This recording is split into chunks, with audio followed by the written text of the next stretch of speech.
Sa video ito ay magpapalit tayo ng Daytona handle grip para sa ating mga Honda Click. So i-review na rin natin kung maganda itong handle grip na ito at kung paano yung DIY ng paglalagay nito. Yung matagal na rin nung huli po nating nilagay itong handle grip po ng ating mga motor at stock pa rin po yung design na pinalit natin. Kaya kung makikita nyo naman, kamukha pa rin po siya ng stock.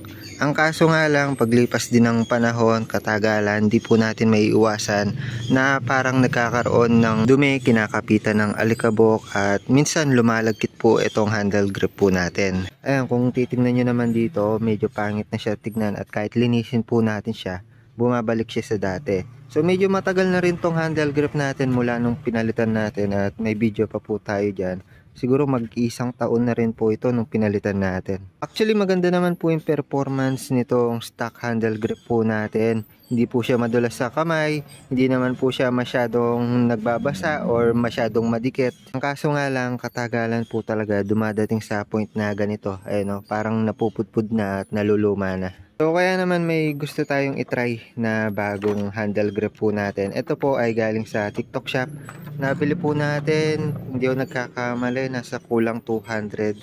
At ayun po siya, rubber din po.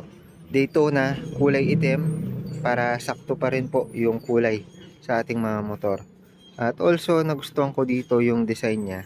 Maganda siya, para siyang chessboard or parang mga box type. Also, unang hawak po natin dito, hindi naman po siya malagkit, hindi naman po siya masyadong matigas at komportable pa rin naman po siyang hawakan.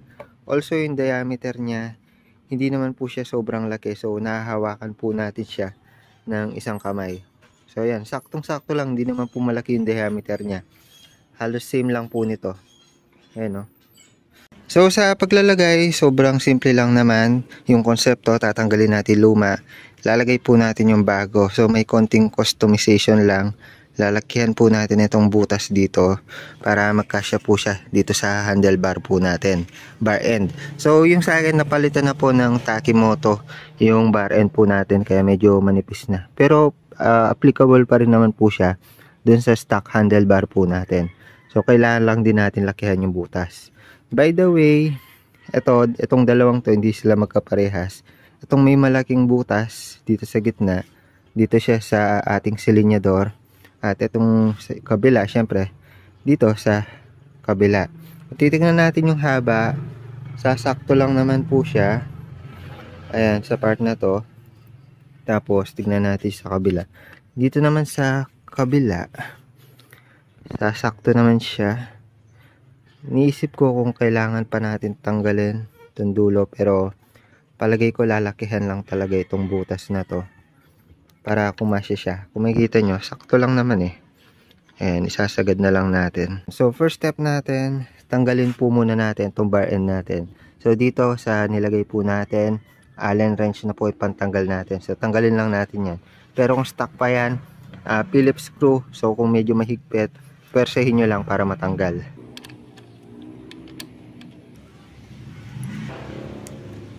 Iyon, tanggal na natin siya. Kabila naman. Iyon, tanggal. So natanggal na po natin yung dalawang bar end po natin. Next step po natin, tatanggalin po natin itong lumang handle grip po natin. So sa pagtanggal, marami naman pong option. Pwede po natin ikut-ikutin hanggang sa matanggal. Yan, katulad yan, natatanggal na po natin, no? Mihiwalay na. Pwede rin po natin sprayan ng WD-40 dito sa gilid para lumabas po siya, mas mabilis lumabas. Or pwede rin po natin siyang ikat ng cutter kung talagang sobrang higpit niya, hirap tanggalin, hirap ikutin. Hatiin na lang natin, tapos matatanggalan natin. Pero sa case ko, natatanggal naman natin siya. Kapag inikot, tayo ang bilis na. Lagyan din natin ng WD-40. Eh ayun, tanggal na tong dito sa left side. So may mga konting dikit-dikit pa, pero maglalagay tayo ng electrical tape dyan pag nilagay na po natin to. So linisin lang po muna natin kasi ito may mga likabok na yan, madumi na yan. So tanggalin lang muna natin yan bago natin electrical tape. Yan, linisin lang natin siya. Punasan lang natin.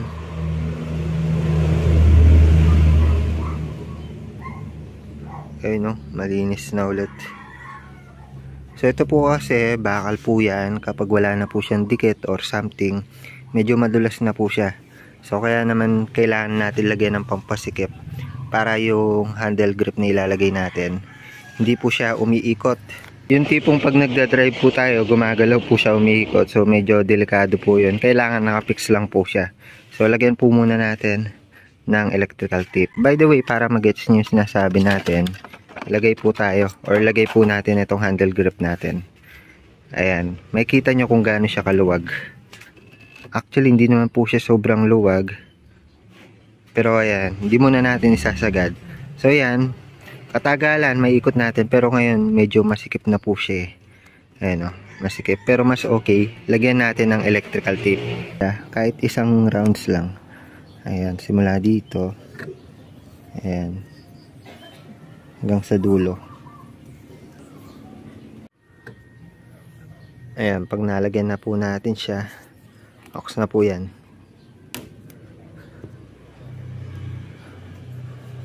Ayan, kumapal na siya ng konti kahit papano. So medyo mas masikip na siya kaysa dun sa kanina.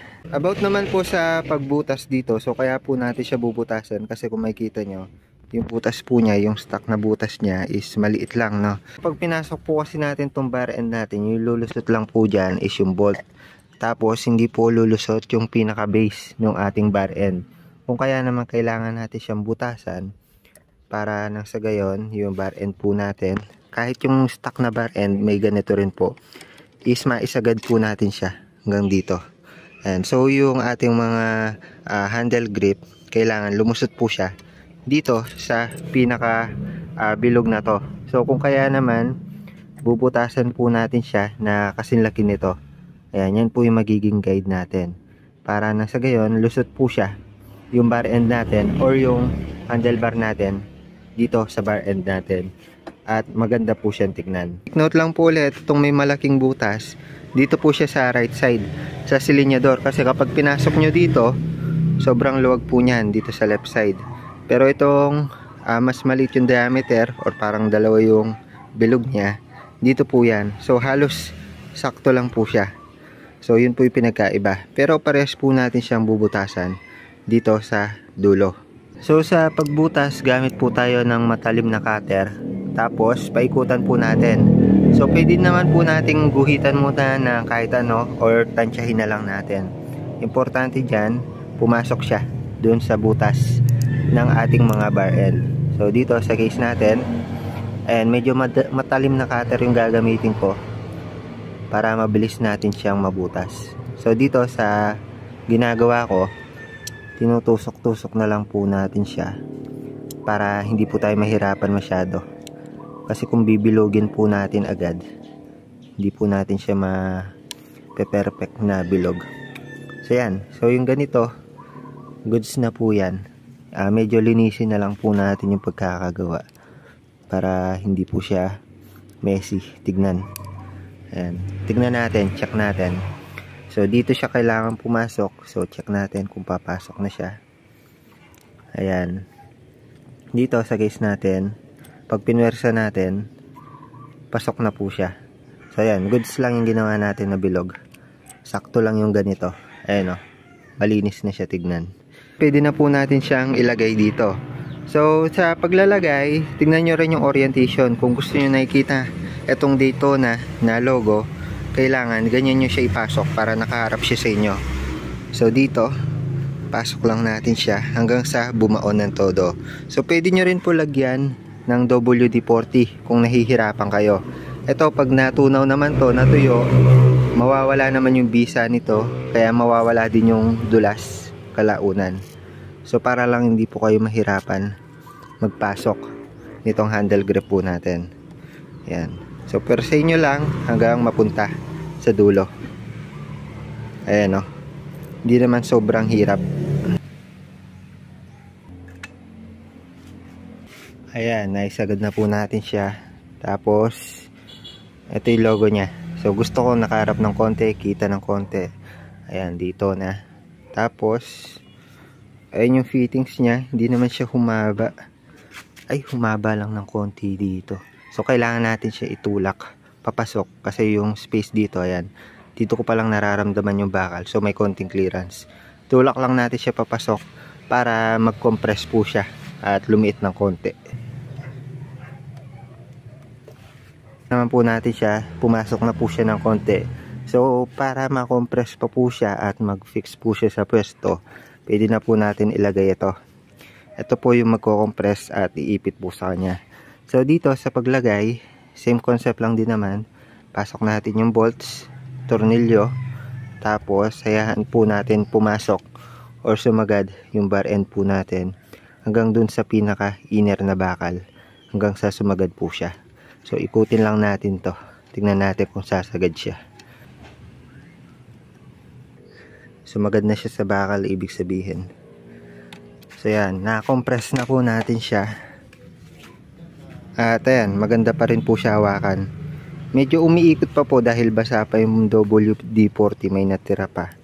Pero yun, medyo masikip po siya. Ayan o. Ayan.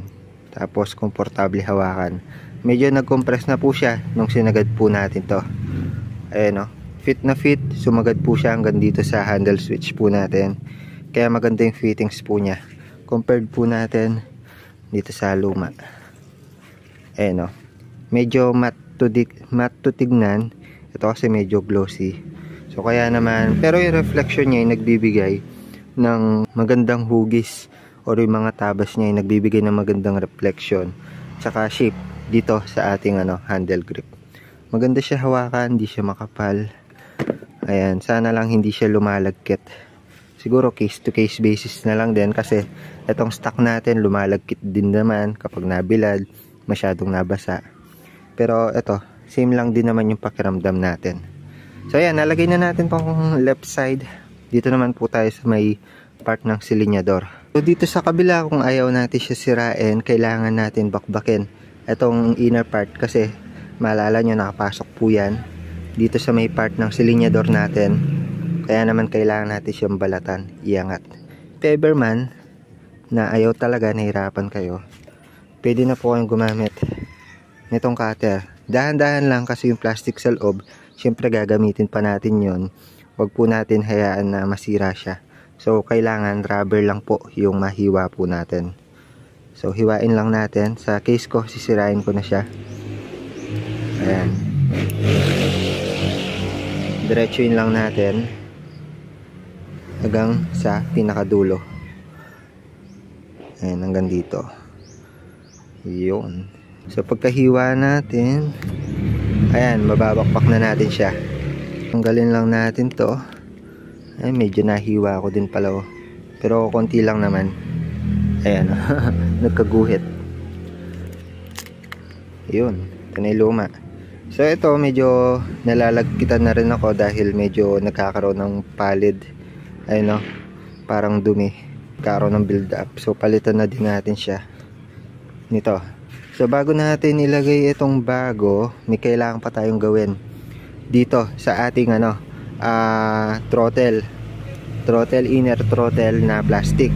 So ito, nakikita ko sa iba, tinatabas po nila. Kailangan tabasin to para hindi tayo mahirapan magpasok nito. Pero try muna natin, baka naman pwede nating maipasok nang hindi tinatabas to. So upon checking, mahirap talaga siya ipasok at also wala po siyang slot sa dulo. If ever man na i-loose na natin lahat, di tulad dito sa stock, yung pinaglalagay niya talaga dito sa part ng dulo, talagang may saksakan. Ayan o, may groove siya. Ayan, kung saan susuot itong matulis na to. Also dito, ayan, itong part ng harapan. So kailangan natin tabasan kahit itong matulis na part lang dito sa dulo para maipasok natin ng smooth itong bagong handle grip po natin. Actually, di na rin naman ako magpapalit ng ganito ulit dahil medyo nagsawa na rin ako. Pero okay lang naman kung sakaling magpapalit ulit, papalit ulit tayo nito. Pero sa case natin, ibang handle grip, so okay lang naman, natabasan natin to. Mapapalitan din naman ulit natin to eh. So sa pagtabas, syempre gamit ulit tayo ng cutter. Tapos cutter natin yung paikot nito para nang sa gayon matanggal yung talim dito sa dulo. Ayan o, parang magbabalat lang tayo. Ayan. Tabasan lang natin, paikot. Basta matalim lang yung blade na gagamitin nyo, at also syempre kailangan mag-ingat din kayo. Ayan o. So dito sa part na to, ayan, natabasan na natin itong taas. So ito naman, so parang 5 blade ata sila, 1, 2, 3, 6 na blade. So tanggalin lang natin yung mga yan. So sa case na to, natabasan na natin yung gilid, kaya naman medyo nagbilog na siya. Ayan, tapos try natin kung may ilalagay na natin tong handle grip natin. So yan, may ilalagay na po natin siya. Ayan, isusuksok na lang po natin siya. So bago natin siya isuksukan, medyo sikapan na rin natin itong part na to. Lagyan na rin po natin ng electrical tape. So paikutan lang po natin siya hanggang sa dulo. Ayan, kagaya ng ginawa natin dun sa una. Ayan, paikutan lang natin siya para masikip din. So ito po kasi specialized lang po siya para dito. Kung makikita nyo, ayan, may mga grooves po itong lumang handle grip, kaya dun lang po siya sasakto. Pero kapag bago na yung gagamitin natin na handle grip, kahit itip na po natin yan, so para sumikip. Yun yung kagandahan ng design nung stock na handle grip po natin. Naka-fit in po talaga siya dito na hindi gagalaw. Pag aftermarket na, kailangan na po natin siyang paraanan. Ayan, tanggalin lang natin to. By the way pala, kailangan din po natin siyang i-cut dito. So sa pagkat nito, kagaya lang ng ginawa natin dun sa kabila po natin. So paikutan lang po natin siya, butasan lang natin. Ayan, medyo hindi pulido yun dito, pero ox lang yan kasi matatakpan din to. So pasok na natin to. Ayan. Yeah. So dito sa part na to, hindi talaga siya sasagad. So sa case na to, may dalawa tayong problema. Una, hindi maisagad yung handle grip dahil may nakaharang na puting part ng throttle natin. Pangalawa ay medyo lumalagpas po yung ating handle grip dito sa casing ng ating throttle. Kaya naman yung solusyon na gagawin natin ay tatabasan po natin dito sa loob ng handle grip para mag-fit in po siya dun sa nakaumbok na part ng ating mga throttle. Natabasan na po natin siya dito sa gilid. Ayan, kung makikita nyo. Ayan, nagiliran po natin siya para mag-fit in po siya dito. So kapag sinuksok po natin yan, may tatago po natin itong puti. So try po natin ulit siyang isuksok. So ayan, sa case na ginawa natin, na isagad po natin siya dito. Ayan, naitago na po natin yung white part. Yung isa pa po natin problema ay nakausli yung handle grip po natin, nakalagpas siya. Kapag nilagay na po natin yung bar end natin ay medyo sisikip yung handle grip, at kapag nagsisilinyador tayo ay medyo malagkit po siya or hindi po agad bumabalik. Kumbaga hindi po smooth yung pag-ikot niyan. So para makita po natin, hinigpitan po muna natin yung bar end at tinry po nating ikutin yung silinyador. Yeah. So yun, naisagad na po natin siya. Check natin kung medyo sumasayad siya. Ayun lang. So medyo sumasayad pa po siya. So medyo sumasayad nga po siya gaya ng inaasahan natin dito sa ating bar end. So yung unang solusyon na naisip natin ay lakihan po yung butas sa dulo ng handle grip para sumakto yung bar end at hindi po siya sumayad. Ang kaso, mukhang tatamaan pa rin po yung handle grip po natin at may ipit po niya yung silinyador natin. Kaya naman, so napag-isipan na lang po natin na bawasan itong part na to. Tanggalin itong part na to, itong nakaumbok na yan, para nang sa gayon mag-fit in talaga ng maayos itong end bar natin. So pwede naman po maglalagay tayo ng washer sa part na to para lumayo po siya. Ang kaso, medyo usog naman po yung end bar po natin. So kaya solusyon natin para malinis pa rin tignan at nag-operate ng maayos, putulin na po natin itong dulo. So tatabasan ko lang yan gamit ulit itong cutter. So yan, sa case natin na to, ayan, natabas na po natin siya. Yeah. So yun, medyo malaki-laki rin yung natanggal po natin, at kung makikita nyo, medyo sumapad na po siya. So lagay lang ulit natin itong bar end natin. try natin kung maganda pa rin siya tignan. And so far, clean cut naman yung nagawa natin. Sumakto naman siya dito sa dulo, sa shape ng ating end bar, kaya hindi naman halatang kinat po natin siya.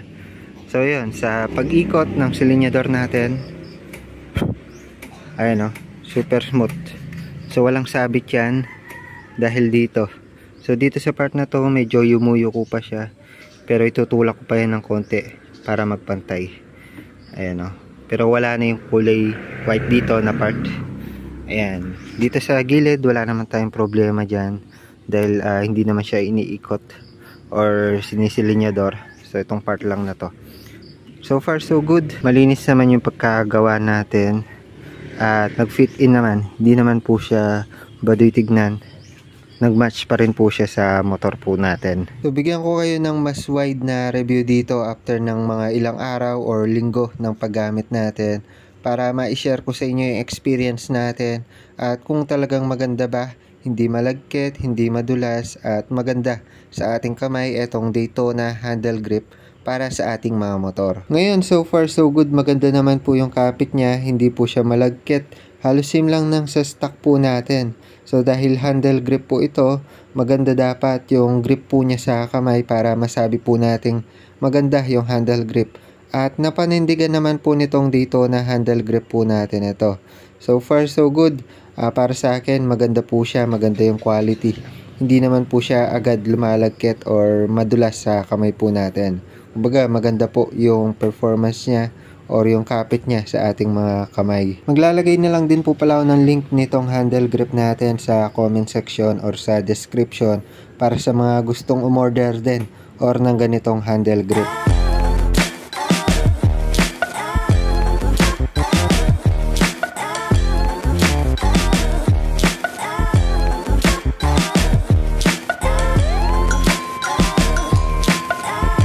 So yun lang muna para sa video na ito. The more click, the more you know, palit handle grip ng ating mga motor. Bye bye!